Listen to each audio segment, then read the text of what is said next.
नारायण नारायण।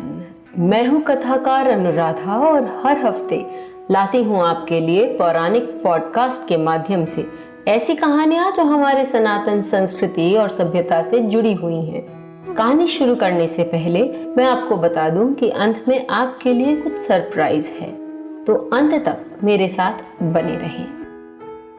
आज की कहानी राम जी के जन्म की पहले की कहानी है, जिसमें हम जानेंगे कि कैसे राजा दशरथ को पुत्र प्राप्ति नहीं हो रही थी, तो उन्होंने पुत्र प्राप्त करने के लिए पुत्रेष्टि यज्ञ करवाया और उसके बाद रामलला का जन्म हुआ।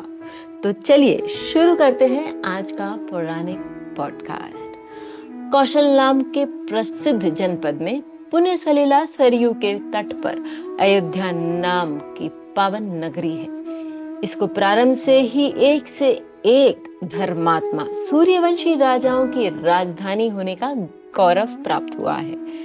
इस पुरी को स्वयं महाराज मनु ने बसाया था। महाराज दशरथ इस पवित्र पुरी के राजा थे।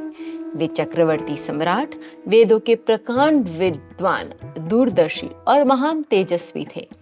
धर्म, अर्थ और काम का यथोचित पालन करने वाले वे सत्य प्रतिज्ञ नरेश उस श्रेष्ठ अयोध्यापुरी का उसी तरह पालन करते थे जैसे इंद्रदेव अमरावतीपुरी का पालन करते हैं। उस उत्तम नगरी में निवास करने वाले सभी मनुष्य धर्मात्मा, निर्लोभी तथा सत्यवादी थे। महाराज दशरथ के अपार वैभव को देखकर यक्ष के राजा कुबेर भी संकुचित हो जाते थे। महाराज दशरथ की 3 रानियां थीं, जिनका नाम कौशल्या, सुमित्रा और कैकेयी था। वे रूप, शील और गुणों की खान, पतिव्रता तथा भगवत भक्त थीं।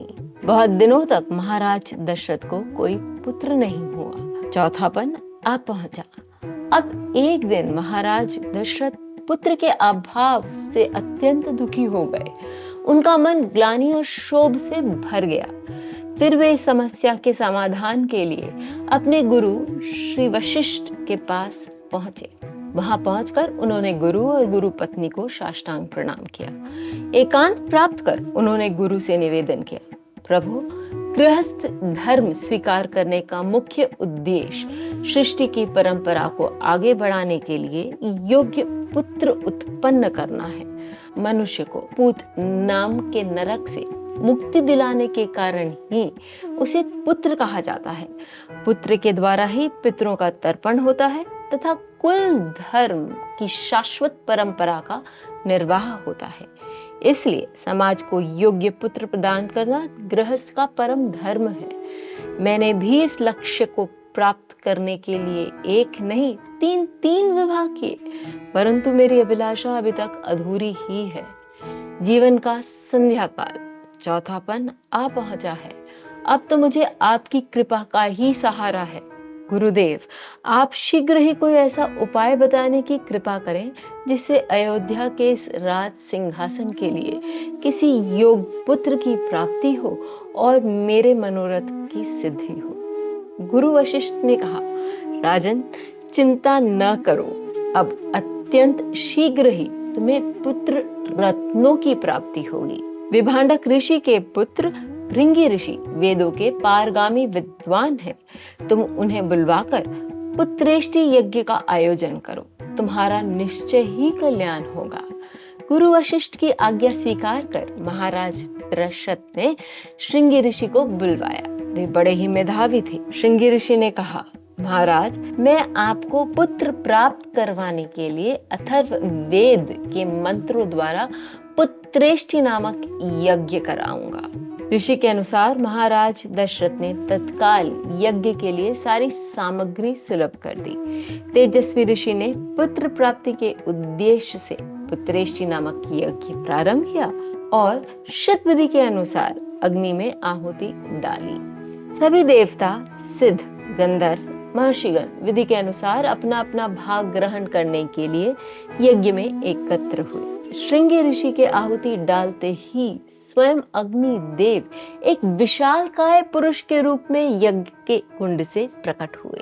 उनके दिव्य तेज को देखकर एक बार सबकी आंखें चौंधी आ गईं और उन्होंने राजा दशरथ की ओर देखा और कहा, राजन, ये देवताओं की बनाई हुई खीर है जो संतान प्राप्त कराने वाली है। तुम इससे स्वीकार करो और अपनी योग्य पत्नियों को बराबर भाग में बांटकर खिला दो। उनके गर्भ से तुम्हें 4 सुयोग पुत्रों की प्राप्ति होगी। अग्निदेव महाराज दशरथ को खीर देकर अदृश्य हो गए। उसके बाद महाराज दशरथ ने अपनी प्रिय रानियों को बुलाया और सबको यथा योग्य खीर का वितरण किया। अग्निदेव के द्वारा दिए प्रसाद के प्रभाव से कौशल्या, सुमित्रा और कैकेयी तीनों रानियां गर्भवती हो गईं। जिस दिन से भगवान कौशल्या के गर्भ में आए, उस दिन से संपूर्ण लोगों की संपत्ति मानो सिमटकर अयोध्या में आ गई। चारों तरफ सुख और शांति का साम्राज्य छा गया।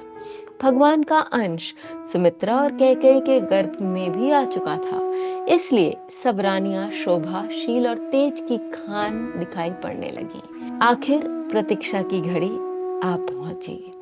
योग, लगन, तिथि और वार सभी अनुकूल हो गए। चारों ओर प्रसन्नता दिखाई पड़ने लगी, क्योंकि चराचर जगत को सुख देने वाले भगवान श्री राम के जन्म का वह दिव्य समय था।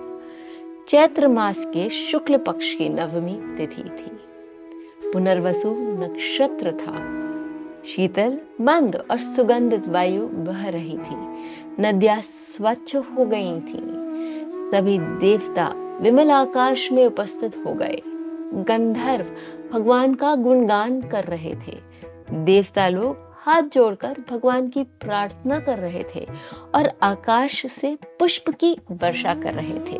जब सभी देवता स्तुति करके अपने अपने धाम को चले गए, तब अचानक कौशल्या जी के कक्ष में दिव्य प्रकाश भर गया। धीरे धीरे वो प्रकाश पुंज सिमटकर शंख, चक्र, गदा और पद्म और वनमाला से विभूषित भगवान विष्णु के रूप में आ गया। भगवान के इस अद्भुत रूप को कौशल्या अम्बा देखती ही रह गई। उनकी पलकें गिरने का नाम ही नहीं लेती थी। बहुत देर तक माँ प्रभु के इस दिव्य सौंदर्य को निहारती रही। फिर होश संभालकर तथा दोनों हाथ जोड़कर भगवान की स्तुति करते हुए कहने लगी, हे मन, बुद्धि और इंद्र से अतीत प्रभु, मैं आपकी किस तरह स्तुति करूं, यह मेरी समझ में नहीं आता। नेति नेति कहकर वेद आपके स्वरूप का प्रतिपादन करते हुए थक जाते हैं, फिर भी आपका पार नहीं पाते।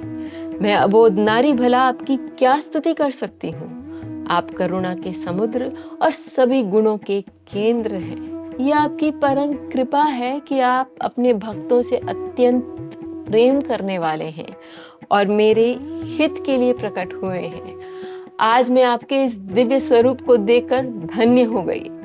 आप अपने इस दिव्य स्वरूप को समेटकर नवजात शिशु के रूप में आ जाएं और मुझे अपनी बाल लीला का आनंद दें।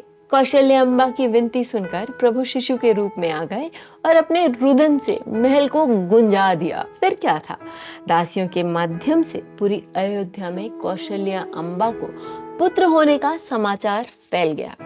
संपूर्ण अयोध्यावासी आनंद से झूम उठे। महाराज दशरथ तो पुत्र जन्म का समाचार सुनकर ब्रह्मानंद में निमग्न हो गए। उन्होंने तुरंत सेवकों को बुलाया और बाजा बजवाया एवं गुरु वशिष्ठ को सादर बुलाने की आज्ञा दी। गुरु वशिष्ठ ने समय पर चारों कुमारों का नाम संस्कार किया। उन्होंने कौशल्या के पुत्र का नाम राम, कैकेयी के पुत्र का नाम भरत और सुमित्रा के पुत्रों का नाम लक्ष्मण और शत्रुघ्न रखा। नक्षत्रों और ज्योतिष के बारे में अधिक जानकारी के लिए आप मेरे YouTube और Spotify चैनल्स देख और सुन सकते हैं। आज का हमारा पॉडकास्ट बस यहीं तक। आज की कहानी हम यहीं समाप्त करते हैं। आपके आसपास ऐसे बहुत से लोग होंगे जो अपनी संस्कृति से जुड़ना चाहते हैं। उनके साथ ये कहानी WhatsApp या किसी भी सोशल मीडिया प्लेटफॉर्म पर शेयर करें और सनातन कहानियों को लोगों तक पहुंचाने में, मेरे इस उद्देश्य को पूरा करने में मेरी मदद करें। मैं आपकी कथाकार अनुराधा फिर लौटूंगी एक ऐसे ही पौराणिक कथा के साथ। नारायण नारायण।